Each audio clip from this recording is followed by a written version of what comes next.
तो दोस्तों आज हम बात करेंगे टेक्स्ट फंक्शंस की। अभी तक हमने बात करी है लॉजिक फंक्शंस की, आप चाहें तो जाके प्लेलिस्ट में देख सकते हैं। अगर हम बात करना चाहते हैं टेक्स्ट फंक्शन की तो सबसे पहले हमें ये समझना पड़ेगा कि टेक्स्ट फंक्शन क्या होता है। टेक्स्ट का नॉर्मली मतलब होता है, जैसे ये पर्टिकुलर सेल है, इसमें आपने कुछ भी टाइप किया, जैसे हमने यहाँ पे आरोह टाइप किया, तो ये जो आपको दिख रहा है इसे बोलते हैं टेक्स्ट। तो क्या हम इस सेल के अंदर टेक्स्ट के साथ वर्क कर सकते हैं? बिल्कुल वर्क कर सकते हैं। यहाँ पे हमें जो हमारा जो सेशन है उसमें हम टेक्स्ट फंक्शंस की बात करने वाले हैं। तो हमने वन बाय वन जो जितने भी इंपॉर्टेंट फंक्शंस हैं उनको यहाँ पे मेंशन कर दिया है और उसका यूज़ कैसे करेंगे उसको हम यहाँ पे देख लेते हैं। मान लेते हैं एग्जाम्पल के तौर पर हमारे पास ये दो सेल है, हमने यहाँ पे लिखा हेलो और यहाँ पे हमने लिखा इंडिया।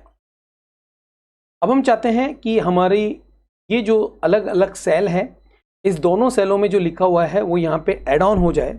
उसके लिए हम यूज़ करेंगे जॉइन स्ट्रिंग को। तो कैसे यूज़ करेंगे जरा ध्यान से देखेंगे। इसके लिए हम आपको उसको जूम कर देते हैं। यहाँ पे हम क्या करते हैं, सबसे पहले इक्वल का साइन प्रेस करते हैं। उसके बाद ये जो सेल है इसको हम सेलेक्ट करते हैं। उसके बाद हम एंड का सिम्बल्स यहाँ पे ऐड कर देते हैं। उसके बाद जैसा कि हेलो आपको दिख रहा है और इंडिया आपको दिख रहा है, तो हेलो और इंडिया के बीच में अगर आपको गैप देना है तो डबल कोटेशन इस तरीके से आप देंगे। अगेन फिर आप एंड का साइन प्रेस करेंगे और उसके बाद आप इस वाली सेल को सेलेक्ट कर लेंगे। ऐसा करने से होगा क्या कि जो भी आपका जॉइन स्ट्रिंग्स है, मतलब जो स्ट्रिंग्स है, मतलब कि जो टेक्स्ट है, वो दोनों ऐड हो जाएगा। लेट्स सी, एंटर करेंगे। अब आप यहाँ पे देख पा रहे हैं जो ये दोनों सेल है इसमें लिखा हुआ टेक्स्ट ऑटोमेटिकली क्या हो गया, ऐड ऑन हो गया। टेस्टिंग कर लेते हैं। यहाँ पे हम इंडिया की जगह लिख देते हैं हेलो स्टूडेंट। अब देख पा रहे हैं यहाँ पे आपका रिजल्ट्स चेंज होता जा रहा है। तो यहाँ पे आपने टेक्स्ट फंक्शन में जॉइन स्ट्रिंग को समझा, जिसको हम ग्रीन कर देते हैं। अब उसके बाद हम देखते हैं लेफ्ट फंक्शंस हमारा क्या काम करता है। एक्चुअली जो लेफ्ट फंक्शन होता है वो किसी भी टेक्स्ट का, जैसे फॉर एग्जाम्पल ये हमारा एक टेक्स्ट है, इस टेक्स्ट के जो बिल्कुल लेफ्ट साइड से लेफ्ट साइड से जो बिल्कुल मोस्ट कैरेक्टर है वो आपकी स्ट्रिंग से निकाल देता है, जितने कैरेक्टर आप निकालना चाह रहे हो। तो यहाँ पे हम लेफ्ट फंक्शन का उपयोग करते हैं। कैसे करेंगे जरा देखते हैं। Equal left bracket open. अब आपसे पूछ रहा है आप वो टेक्स्ट बताइए जिससे कि आप लेफ्ट साइड से कैरेक्टर को निकालना चाहते हैं।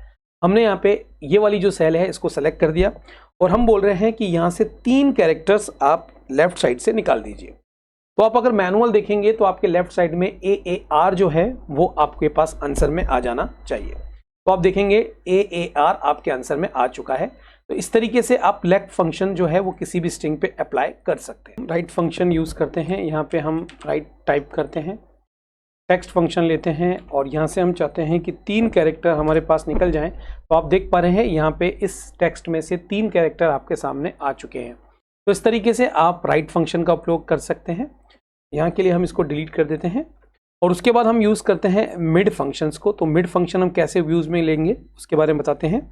मिड फंक्शन क्या करता है कि जो भी आपकी स्ट्रिंग्स है उसके मिडिल में से नंबर्स को निकाल देता है। कैसे, लेट्स सी। यहाँ पे हम कॉलिंग करते हैं मिड फंक्शंस को, ब्रैकेट ओपन। यहाँ पे हम इस टेक्स्ट को सिलेक्ट करते हैं। उसके बाद बोला जा रहा है स्टार्ट नंबर। तो अभी के लिए हम 2 नंबर से स्टार्ट करते हैं और हम चाहते हैं कि आप 3 कैरेक्टर हमें निकाल के दें, मतलब कि सेकंड पोजीशन से स्टार्ट करते हुए 3 कैरेक्टर हमें निकाल के दें और एंटर करेंगे तो आप देख सकते हैं ARO आपको निकाल के मिड फंक्शन ने दे दिया है। इस तरीके से आप मिड फंक्शन को एप्लीकेबल कर सकते हैं।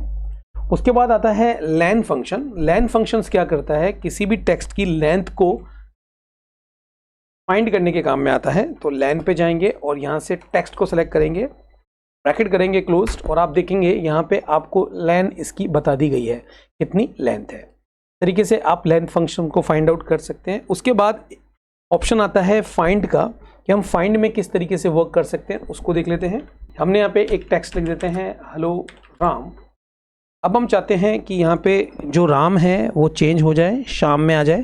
तो किस तरीके से हम करेंगे उसको देख लेते हैं। तो यहाँ के लिए हम यूज़ कर सकते हैं सब्स्टिट्यूट फंक्शंस को। फाइंड फंक्शंस हम कंप्लीट कर चुके हैं। अब सब्स्टिट्यूट फंक्शंस को कैसे अप्लाई करेंगे, equal substitute text comma old text हमारा है राम हम चाहते हैं कि अब हो जाए शाम।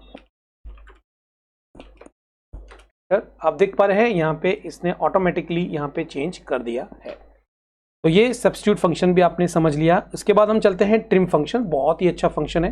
मान लेते हैं यहाँ पे हमने एक सेल के अंदर स्पेस देके टाइप किया T, फिर स्पेस देके I, फिर G, फिर डबल स्पेस देके E और R, इस तरीके से हमने लिखा है। हम चाहते हैं जो एक्स्ट्रा में स्पेस आ गया है वो बिल्कुल यहाँ से हट जाए, तो उसके लिए हम यूज करेंगे ट्रिम फंक्शन। ट्रिम फंक्शन जाके टेक्स्ट को हम सेलेक्ट करेंगे, ब्रैकेट क्लोज करेंगे और एंटर करेंगे। आप देख पा रहे हैं इसने जितने भी स्पेसेस हैं वो हटा दिए हैं। तो ट्रिम फंक्शन बहुत ही ज़्यादा उपयोग में आता है। इसी के साथ हमारी एक और हम आपको बताते हैं रिपीट फंक्शन। ये क्या करता है, जैसे फॉर एग्जाम्पल आपने यहाँ पे रिपीट किया और उसके बाद आपने ये टेक्स्ट लिया और आप चाहते हैं इस टेक्स्ट को हम 3 बार रिपीट कर जाएं। एंटर करेंगे तो आप देख पा रहे हैं टाइगर टाइगर टाइगर करके ये रिपीट हो गया है। तो सबसे ज़्यादा उपयोग में आने वाले टेक्स्ट फंक्शंस के बारे में हमने आपको बताया है, जो कि इंटरव्यू में भी आपसे पूछा जाता है। तो इस तरीके से टेक्स्ट फंक्शंस को आप अच्छी तरीके से इम्प्लीमेंट कर सकते हैं। जो भी आपकी टेबल है उसके अंदर कोई भी टेक्स्ट है और उस टेक्स्ट के ऊपर अगर आपको वर्क करना है तो आप इस तरीके से टेक्स्ट फंक्शंस अप्लाई कर सकते हैं। तो आज की क्लास यहीं समाप्त होती है। अगर आपको हमारा कंटेंट पसंद आ रहा है तो प्लीज़ ज़रूर शेयर करें अपने मित्रों के साथ। Thank you, bye bye.